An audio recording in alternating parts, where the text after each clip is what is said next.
ससुराल में दो बहनों में काम का बंटवारा। देख रूपाली, अच्छे से खाना बनाना सीख ले। अगले घर जाएगी तो तुझे यही सब काम करने होंगे। माँ, मैंने आपको कितनी बार कहा है कि मुझे इतनी जल्दी शादी नहीं करनी।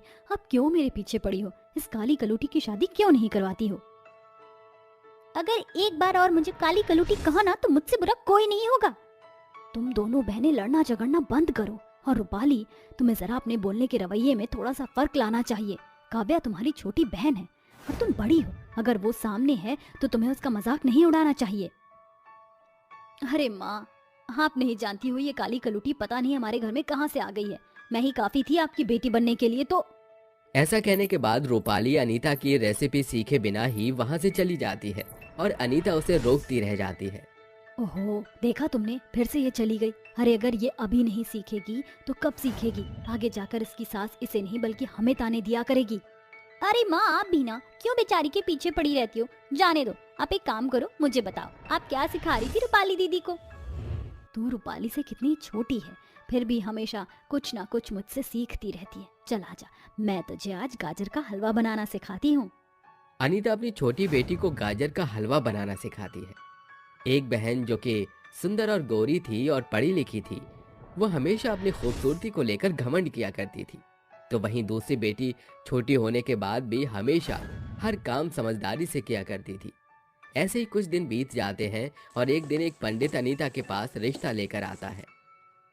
अरे बहन जी, मैं आपकी बेटी के लिए ऐसा रिश्ता लेकर आया हूँ कि आप मना ही नहीं कर पाओगी। भाई लड़का वेल सेटल्ड है और अच्छा खासा कमाता भी है। अरे पंडित जी, अगर इतना अच्छा रिश्ता है तो देर किस बात की है? तुरंत रिश्ते की बात पक्की करो। लेकिन बहन जी, एक दुविधा भी है। और दुविधा ये है कि शकुंतला के दो बेटे हैं और वो अपने दोनों बेटों की शादी करना चाहती है।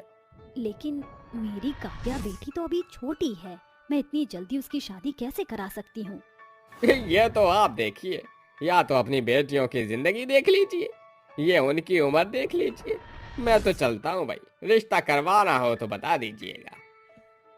ऐसा कहने के बाद पंडित वहां से चला जाता है और अनीता सोच में पड़ जाती है, जिसके बाद वो अपनी बेटी काव्या के पास जाती है और उससे कहती है। बेटी, मैं जानती हूँ कि तुम्हारी उम्र अभी थोड़ी छोटी है, लेकिन अपनी बहन की जिंदगी के लिए और अपनी आगे की जिंदगी के बारे में सोचो। इतने अच्छे घर से रिश्ता आया है कि मैं मना नहीं करना चाहती। अगर तुम चाहो तो रिश्ता मत करना, लेकिन एक बार अपनी बहन के बारे में भी जरूर सोचना। माँ, आप चिंता मत कीजिए, मैं शादी करने के लिए तैयार हूँ, क्योंकि आप सभी की खुशियों में मेरी खुशी है। काव्या सांवली होने के साथ साथ समझदार भी बहुत ज्यादा थी, लेकिन वहीं उसकी बड़ी बहन इस बात से बहुत ज्यादा चिढ़ती थी, क्योंकि अनीता हमेशा काव्या की बहुत तारीफ किया करती थी। इसी दौरान दोनों बहनों की शादी अनीता शकुंतला के दोनों बेटों से करा देती है। मेरी दोनों बेटियों को मैंने फूल की तरह पाला है। मैं आशा करती हूँ कि आप भी मेरी बेटियों को अपनी बेटियों की तरह ही रखोगी। बहन जी, आप ऐसा कह के हमें शर्मिंदा कर रही हो। हम आपकी बेटियों को अपनी बेटियां ही मानेंगे। काव्या और रूपाली दोनों ही मेरी बहू नहीं बल्कि बेटियां बनके उस घर में जा रही हैं। शकुंतला की बात सुनने के बाद अनीता खुशी खुशी अपनी बेटियों को विदा कर देती है। शादी के बाद शकुंतला का ध्यान रूपाली पर ज्यादा और काव्या पर थोड़ा कम होता है और वो घर के ज्यादातर काम भी काव्या से ही करवाया करती। ओहो, आज हमारी गाय माता को किसी ने चारा नहीं दिया। अरे काव्या, तुम सुबह से कर क्या रही हो? जाओ गाय माता को चारा डाल कर आओ। लेकिन माँ जी, मैं तो रसोई में खाना बना रही हूँ। एक काम कीजिए, आप रूपाली दीदी से कह दीजिए। छी छी छी, अरे मैं उस गाय को चारा डालने जाऊंगी? तुमने सोचा भी कैसे? ऐसे काम मैं कभी नहीं करने वाली। ऐसा कहने के बाद रूपाली वहां से चली जाती है।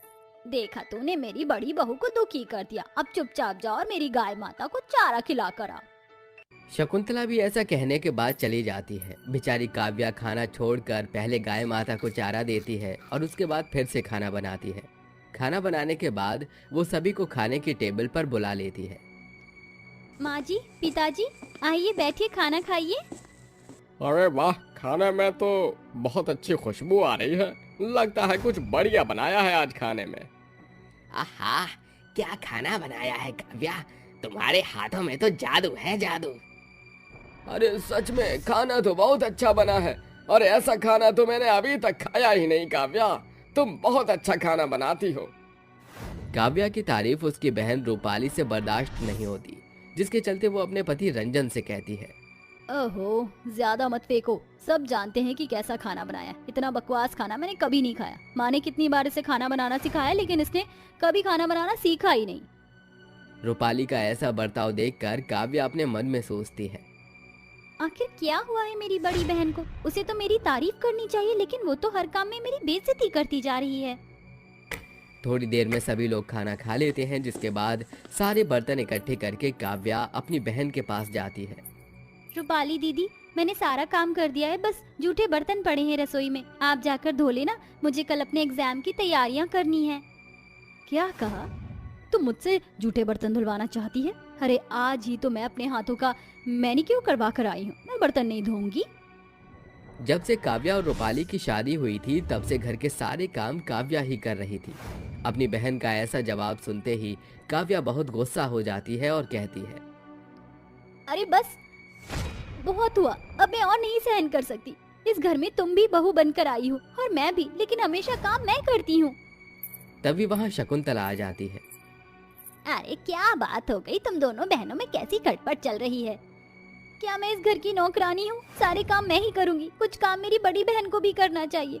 उन्हें तो मेरे ऊपर जरा भी तरस नहीं आता। माँ जी, आप ही कह दीजिए, शायद आपकी बात समझ जाएंगी। दोनों बहनों का ऐसा बर्ताव देखकर शकुंतला भी कुछ कह नहीं पाती। देखो, मैं तुम दोनों से ज्यादा कुछ नहीं कह सकती।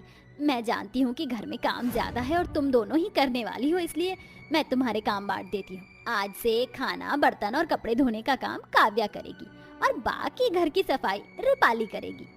ऐसा कहने के बाद शकुंतला तो चली जाती है, लेकिन काव्या अपने मन ही मन सोचती है। पता नहीं कौन सी दुश्मनी है मुझसे, जो माँ जी ने मुझे इतने सारे भारी भरकम काम दिए हैं। खैर कोई बात नहीं, कम से कम कुछ काम तो मेरी बहन अब करने लगेगी। फिर क्या था, काव्या अपने सभी काम अच्छे से करती है, लेकिन उसकी बड़ी बहन रूपाली एक भी काम को अच्छे से नहीं करती, ना ही घर की साफ सफाई अच्छे से करती, जिसके चलते वो अपने काम से बचने के लिए बहाने बनाकर कभी पार्टियों के लिए निकल जाती तो कभी शॉपिंग करने के लिए निकल जाती। एक दिन काव्या इन सब से परेशान होकर एक प्लान बनाती है। ऐसे तो मेरी बहन सुधरने से रही, मुझे कुछ करना ही होगा।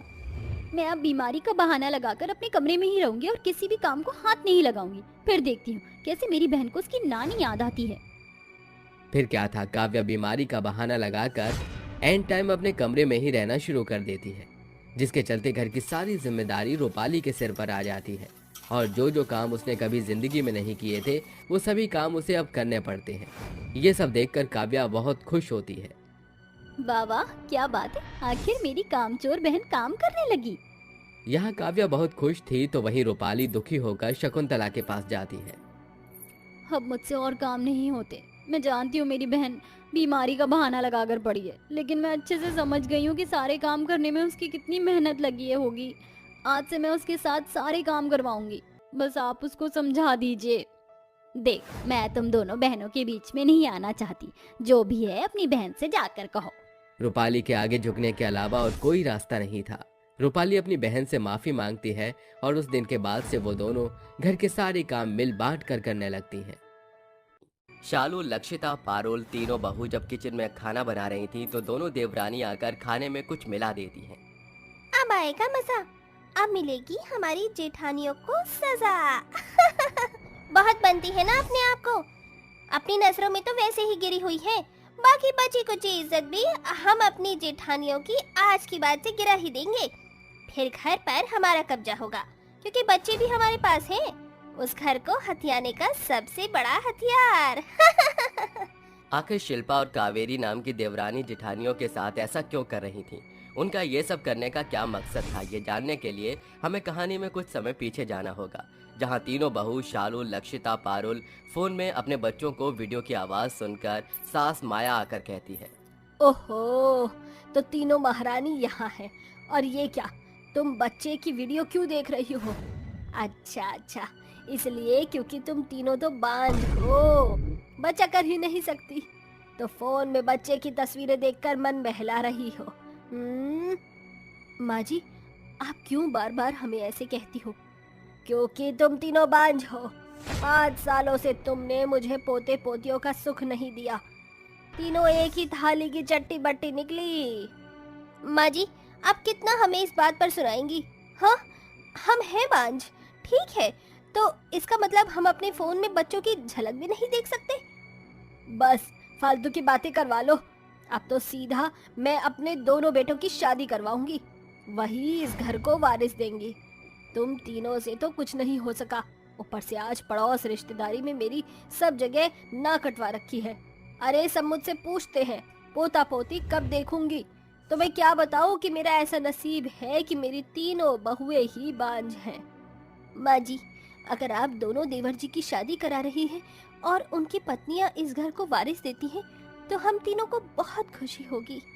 तुम्हारी शक्ल देखकर लगता नहीं है कि तुम्हें खुशी होगी इस बात से। खैर, मुझे तुमसे और कुछ नहीं कहना, कर लो जो करना चाहती हो। बांझ कहीं की, मेरे घर का नाश कर दिया है। उसके जाते ही तीनों बहुएं फूट फूट कर रोने लगती हैं और कहती हैं, क्यों भगवान जी, आपने हम तीनों के साथ ऐसा क्यों किया? हमें जीने का कोई हक नहीं है क्या? कितना अच्छा होता हम माँ जी को उनकी खुशी दे पाते, लेकिन भगवान ने हमें ये सुनहरा मौका नहीं दिया। बस भगवान जी, हम आपसे यही दुआ मांगते हैं कि हमारे घर में जो देवरानी आए, कम से कम वो तो इस घर को चिराग दे, वरना हमारी जैसी दशा माँ जी उन दोनों की भी कर देंगी।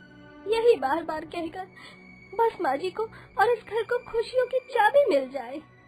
हाँ पारुल, लक्षिता सही कह रही हो। वक्त गुजरता है। माया अपनी तीनों बहू के साथ हमेशा से ऐसे ही करती थी और बहुत जल्द वो अपने दोनों बेटों के लिए अच्छी खासी लड़की ढूंढकर उसकी शादी करती है। गृह प्रवेश करके शिल्पा कावेरी घर के अंदर आती हैं और कुछ ही देर में घर की सारी जिम्मेदारी संभाल लेती हैं, जिसके बाद सास बस उन्हें ही प्यार करने लगती है। ऐसे ही एक दिन दोनों सास बहू रसोई में खाना बना रही थीं। तभी तीनों बांझ बहू आकर कहती हैं, कावेरी, शिल्पा, हम लोग तुम्हारी मदद कर देते हैं खाना बनाने में। अगर तुम्हें किसी चीज की दिक्कत हो तो बता देना। वैसे दीदी, हमें किसी चीज की जरूरत नहीं है, पर क्या आप पराठे बना देंगे? मुझसे खाना बन नहीं पा रहा। मुझे भी लक्षिता दीदी आदत नहीं है ना खाना बनाने की, आप हेल्प कर दीजिए। हाँ हाँ बिल्कुल, ये भी कोई कहने की बात है भला? तुम दोनों को तो हम तीनों की भी जरूरत पड़े तो बेझिझक बुला लेना। हाँ बहू, तुम दोनों मेरे साथ चलो, ये तीनों घर का काम कर लेंगे। मैं तुम्हें बच्चों के स्वेटर बनाना सिखाती हूँ। हाँ माँ जी। तीनों बहू को सुनाकर माया दोनों बहू को स्वेटर बुनना सिखाती है। कुछ दिनों बाद दोनों की तबीयत खराब होती है और वो एक साथ गर्भवती हो जाती हैं। ऐसे में सास बहू खुश होती हैं और दोनों बहू का बहुत ख्याल रखती हैं। तभी अपने हाथ से ड्राई फ्रूट्स भूनकर बहू के सामने रखकर वो कहती है, लो तुम दोनों बहू अच्छे से खाओ, आखिर जब तुम स्वस्थ होगी तभी तो बच्चा भी स्वस्थ होगा। जी माँ जी, आप हमारा कितना ख्याल रखती हैं। मुझे जूस पीने का मन कर रहा है, आप मंगवा देंगी क्या? और मुझे माँ जी कुछ चटपटा खाना है। हाँ बच्चों, अभी मंगवाती हूँ तुम्हारे लिए मैं। अरे शालू, लक्षिता, जरा एक गिलास जूस और चाट पापड़ी चटपटी सी बना कर लाओ।